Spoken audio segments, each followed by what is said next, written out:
Student standard 12 English medium subject BA chapter number 9 financial market. कल हमने जो question देखा था उसमें आपने देखा था सेकेंडरी मार्केट के मीनिंग और एक्सप्लेनेशन। आज हम उसके कैरेक्टरिस्टिक्स चेक करते हैं। ओके, तो कैरेक्टरिस्टिक्स में फर्स्ट है registered corporate body. It is a registered established corporate body to bring our rules and regulation in the transaction of security। यहाँ पे ना सिक्योरिटी की ट्रांजेक्शन करने के लिए रूल्स एंड रेगुलेशंस बनाए जाते हैं। Approval of government stock exchange have to obtain approval of the central government as per the provision of security contract act 1956। सबसे पहले तो आपको याद रखना है कि सिक्योरिटी कॉन्ट्रैक्ट रेगुलेशन एक्ट बना कब था, तो 1956 में। एंड सेकेंड वन ये ध्यान रखना है आपको कि ये अगर स्टॉक एक्सचेंज को अप्रूवल चाहिए तो वो किसका अप्रूवल लेगा, तो सेंट्रल गवर्नमेंट की जो अप्रूवल होती है वो लेनी रहती है। नेक्स्ट आता है organised market. It is an organised market for dealing of existing listed security.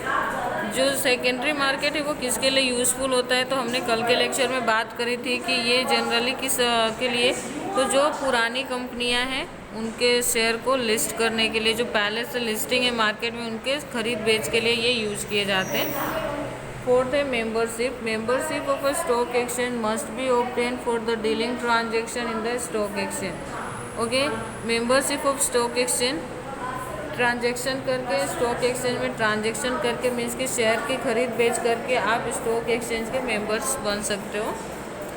Next आता है मार्केट ऑफ सिक्योरिटीज़।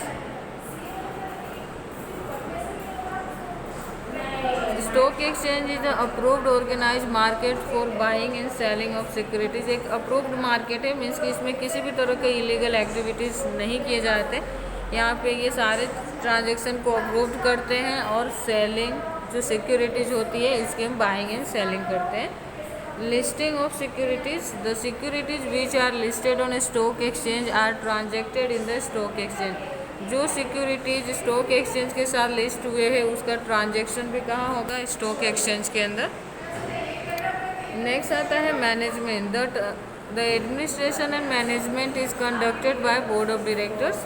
इसके जो रूल्स और रेगुलेशंस होते हैं कि जो मैनेजमेंट होता है, जो सिक्योरिटीज जिस कंपनी का लिस्ट हुआ है उसकी जो देख रेख होती है वो कौन करता है, तो बोर्ड ऑफ डायरेक्टर्स करते हैं।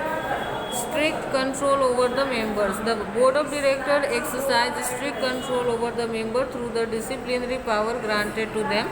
यहाँ पे ना जो मेंबर्स होते हैं उस पर हम क्या करते हैं कि थोड़ी स्ट्रिक्टली उनको रूल्स एंड रेगुलेशंस फॉलो करने को कहते हैं और उनको पावर ग्रांट करते हैं जो उनके लिए नेसेसरी होता है।